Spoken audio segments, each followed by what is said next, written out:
Okay? Since ang next series nyo is actually a romantic drama, Ghosting, gusto lang namin malaman, na-ghost na ba kayo ever in Yun. life? Ako? Yung totoo? Honestly, Or yung showbiz answer? Hindi, totoo lang. Totoo, na-ghost ka na. Siyempre, parang ano yun eh. Parte yun ng pagkabata. So, experience ko naman. Ay, parte daw ng pagkabata. Parang hindi naman ako Nakakakita ka ng multo. Yung bata. Ibang ghost ata nakikita ko.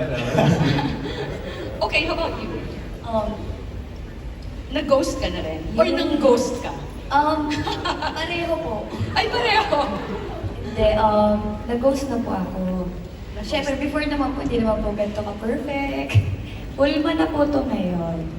Pero before, yes naman po. Okay. Sige. So let's find you were doing your project for Bad Boys.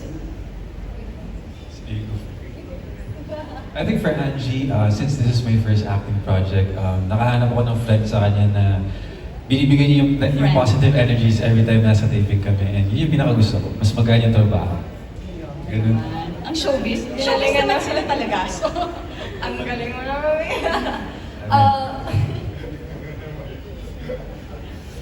For me, what I like the most working with Jello is he's really responsible and it really shows off na yung pagiging leader niya sa BGYO.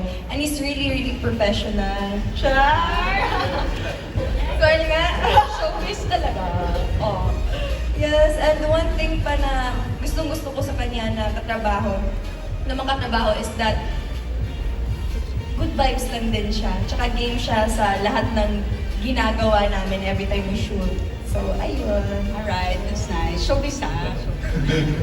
Di ba usually pang rom-com ang mga roles mo? Did you ever expect to land like an acting role in your Incognito series? Action, like action po ganun. Yeah. Yeah, well, hindi rin ako nag-expect talaga. Like, well, marunong na akong martial arts before, so Ay, hindi ko lang alam na magagamit ko pala.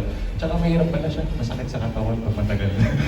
Tsaka sa trailer nakita sa Japan leg nyo, medyo na ikaw yung naano. Diba? Oo. So masisqueal mo ba kung are you, did you Matay ka survive ba? or not? Hindi naman, nandito pa naman ako eh. Okay, so nandito pa naman siya. So I think he'll survive in the episode, no? Okay, so Ghosting sa ABS-CBN Entertainment YouTube channel. Okay?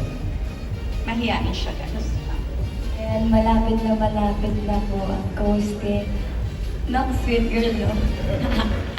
Ayan, I hope mapanood niyo po. Thank you. Jello?